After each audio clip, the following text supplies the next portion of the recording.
Guys, it is a super important week for us. This week, we are celebrating 1 year of being on social media via YouTube and TikTok. And I just want to say to all of you, thank you all so very much across the world from wherever you're watching from. Thank you for supporting me on this crazy food journey. And it's only going to get better from here. And I figure, what better way to kick off a 1 year anniversary than to give you guys the biggest, baddest, meanest, better than the box that has ever freaking existed. That's right. You guys were really vocal on my last Better Than the Box video, which aired back in January. If you haven't checked that one out, you really need to. It was really amazing, and thank you guys for all the great comments. You guys spoke up and spoke out, and you guys asked me to continue this series, and guys, here we are. Better Than the Box is not going anywhere, and tonight, we're taking it to a new level. Tonight, we've got the balls to take on Hungryman. That's right, the Hungryman, the king of struggle meals. And tonight, we're going to be recreating a Hungryman Select golden chicken tenders and cheesy fries. It was one of their better meals that I remember growing up with. I mean, most of us have lived off of TV dinners at one point in our lives, and I'm going to show you guys how to make this meal gourmet. So let's get started. All right, so let's take a deep dive into what this meal is all about. So what are the golden chicken tenders? Basically, it's a processed chicken patty cut into strips, and it's a beer battered type of chicken. So we're going to be making real beer battered chicken strips. What I have here are 3 boneless, skinless chicken breasts that I've cut into some nice chicken tendies. So what we're going to do is we're going to give this a dry brine. You guys have seen me do this before if you've watched my best wings ever video from back in December. I did a dry brine on those wings. The reasons are the same. The reason why we're doing a dry brine on our chicken breasts is because we're going into a wet batter. So we want to remove any and all excess moisture without drying out our protein. So I'm going to wash up, give us another round of kosher salt, and then we're going to move on to the item that takes the longest to cook in this meal, which is actually the potatoes. All right, now that we got our chicken tendies dry brining over there, I went ahead and started our fryer oil. We're going to be heating our oil to about 375 as per usual. So now we're going to move onwards to the side item, which is our cheesy fries. Now, first thing I want to tell you is that Hungryman lied to you all. These are not French fries. These are not fried potatoes at all. So this is a bit of massively false advertisement from Hungryman. And I'm assuming that's because roasted cheesy potatoes don't really hit well when you're broke and hungry. But we're going to recreate those very same potatoes because I remember them being actually quite flavorful for a frozen meal growing up. So what I've got here are 6 medium red potatoes that I've cut up into wedges. And it's kind of going to be like a garlic herb sort of potato wedge sort of deal. Kind of similar to the roasted potato wedges video I did right after I launched this channel good. If you haven't watched that, you might want to. They're actually very good potato wedges. But we're going to be calming down off of the spice of my original potato wedges, and we're going to do something a little milder that's going to actually complement our cheese sauce. Because yes, we are making a cheese sauce from scratch to go with these potatoes. Alright, so let's get started making these into some roasted herb wedges. So we're going to give these guys a nice coating of extra virgin olive oil. You want to get it everywhere. That way, the seasoning can adhere to your taters. Alright, so this is going to be a bit of a toned down version of our original potato wedge recipe.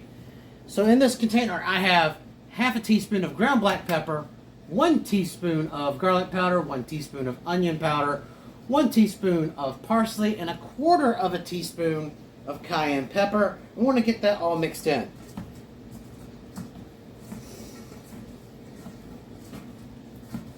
We're cutting out a lot of the paprika and the additional spices that are in the original recipe. And if you read the box, yeah, I went hard on this, guys.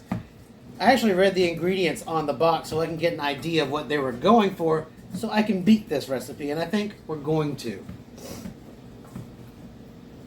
All right, now that we got this all nice and tossed in our garlic herb seasoning, we're going to dump this out on our baking sheet where we can further massage this wonderful seasoning into it.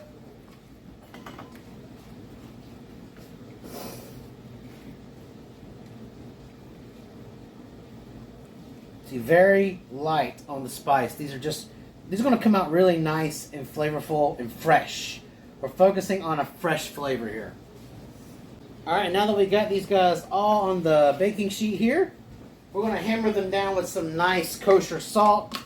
Make sure all of our wedges are perfectly seasoned. All right. Well, that's the end of that one. And now we're going to toss it in the oven on 425 for about 40 minutes. All right, now that we've got our potatoes roasted in the oven and our fryer oil heating up nicely, we're going to go ahead and create the batter for our chicken tendies.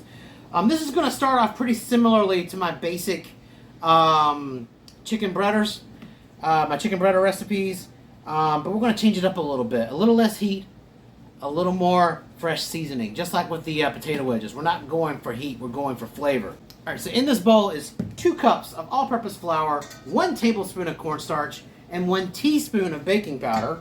We're going to go ahead and get that all whisked up.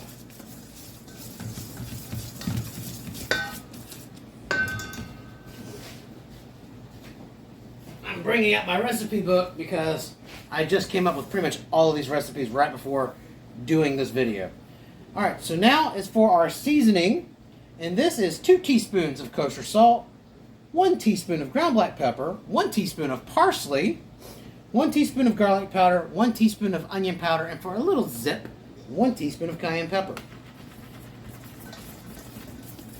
And we're just going to get this all nice and combined. That smells pretty good. And now it's time to turn our chickies into full-blown alcoholics. We're going to add 1 16-ounce bottle or 1 pint of your favorite beer. This happens to be Coors Light. Brand doesn't matter. We're going to very slowly whisk this beer in.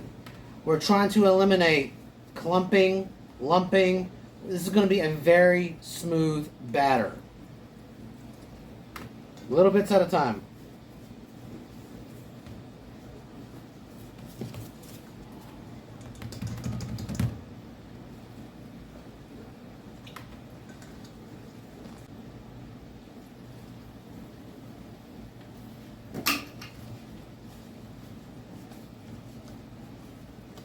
I should have really gotten me another one of those Coors Lights because it would be great to have a drink with this.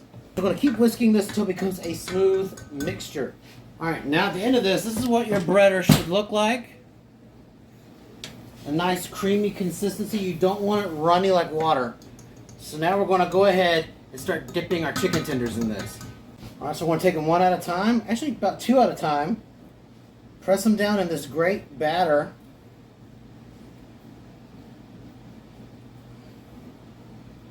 Make sure there's no bald spots, and do this for all your little chicken tendies. This may look weird now, but it's going to turn out just fine. Now that we're done manually breading our chicken tendies, we're going to go ahead and take a spoon. We're going to pay especially close attention to detail here, and just kind of ladle over any bare-looking pieces of chicken. We want these guys to be fully covered. Honestly, this kind of looks like I just dipped a whole bunch of raw chicken into some ranch dressing or some ranch chip dip. I want to show this to you guys, see if you guys see what I see. It just looks like a bunch of raw chicken and ranch is what it looks like. Did I create beer ranch? There we are. That's our beer battered chickie. So now let's go ahead and take this to the stove. Okay. And our oil is about at 375, which is about what we want it. My deep fryer is still kind of, the oil in that thing is pretty rancid. So we're going to use the clean oil here in my pot. I want to cook these, we're going to do 3 at a time. I want to cook them for about 6 minutes. Alright, it's been 6 minutes and let's see how they look. Oh, they look amazing. Would you look at that? Alright, so do they tempt though, is the question. We're looking for 165 or higher. They're temping at 198. So it's time to get these guys out of here. Look at that. That definitely already looks better than what's in the box. And guys, I think I can safely put in 4 chicken tendies and cook them 4 at a time. So that's what I'm going to do. We're going to cook these 4 at a time for 6 minutes. And when we get to our last 4 chicken tendies, we're going to work on our cheese sauce. We're down to our last 2 chicken tendies. This recipe actually made a bit of an uneven number of chicken tendies, which is fine. Which is why we're down to our last 2 instead of our last 4. So now we're going to go ahead and start working on our cheese sauce. This is going to be kind of like a nacho cheese, but not. This is going to be kind of similar to my mac and cheese sauce, but not. Again, kind of mild, maybe a slight heat, but very much a focus on the cheddar flavor. So now we're going to go ahead and melt 2 tablespoons of unsalted butter. Now we're going to add to it 2 tablespoons of all-purpose flour. I'm going to go ahead and start whisking this up. You guys know what this is. We've made roux like 1,000 times on this channel. So if you don't know what this is, get with it, y'all. And we're just going to toast this out and get this raw flour taste out. It should come together within a minute. Alright, now I'm going to hit it up with 2 tablespoons of heavy whipping cream. And then 1 cup of regular milk. I'm using 2%. You can use whatever you want. And we want to keep stirring this until we've reduced all of our lumps. We don't want any lumps now. And we're going to be making bechamel. You guys have seen this before. And now we're to the point where it's thick enough to add our seasoning. This is 1 teaspoon of kosher salt, 1 teaspoon of ground black pepper. I was supposed to be white pepper, but I accidentally messed up my first batch of seasoning. 1 teaspoon of onion powder, half a teaspoon of garlic powder, and then, just for a little zip of flavor, 1/4 teaspoon of cayenne pepper. And now we're going to add in, very slowly, in batches,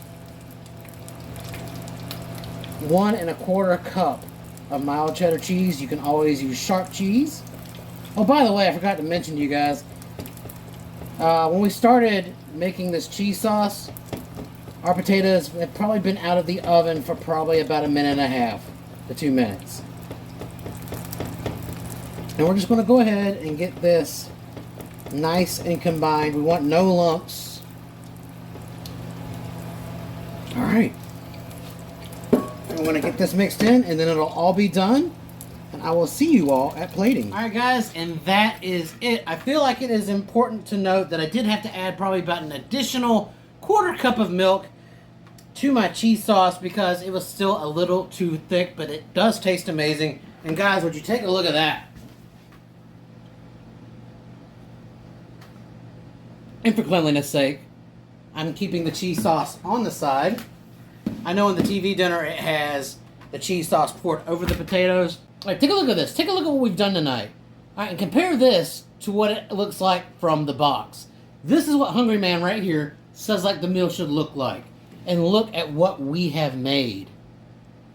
Tell me, would you rather have that in a box or would you rather make this? Now, honestly, if you're broke and hungry, you're probably still going to eat Hungry Man because, I mean, it's 5 minutes and like $5. And, of course, this obviously costs a little more to make and it takes about an hour. And if you're starving and broke and hungry, you're not going to do that. So props to Hungry Man for making those kinds of struggle meals. But if you could, wouldn't you rather have a flavor adventure?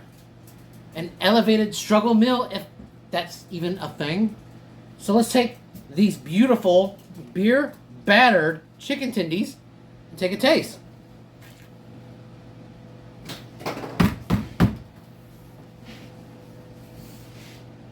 OMG.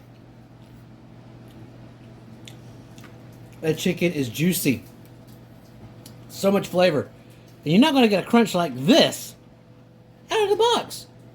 You're not going to get that out of a microwave. Hell, even if you put it in the oven, which no one does, you're not even going to get anything close to this. Here's some Crunch Cam. We haven't done Crunch Cam in a while.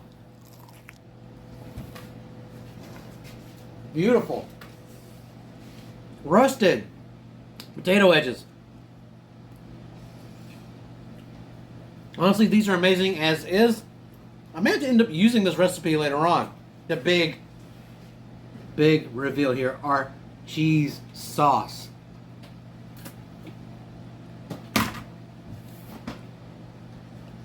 No comparison. Oh my God.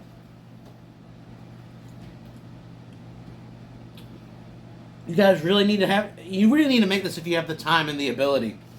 And guys, there was no better way to celebrate 1 year on YouTube and TikTok as the Mad Chef.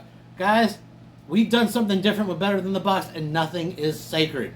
If you have a meal that you would like to see represented and recreated on this channel, doesn't matter if it's frozen, shelf-stable box, casserole bake, you name it, request it, and chances are you're going to see it here soon. Until next time, this is the Mad Chef, and thanks for being here for a year. If you like this content or if you learned anything, please don't forget to like, share, subscribe, and tell all of your friends. Until next time, this is the Mad Chef, and I'm out.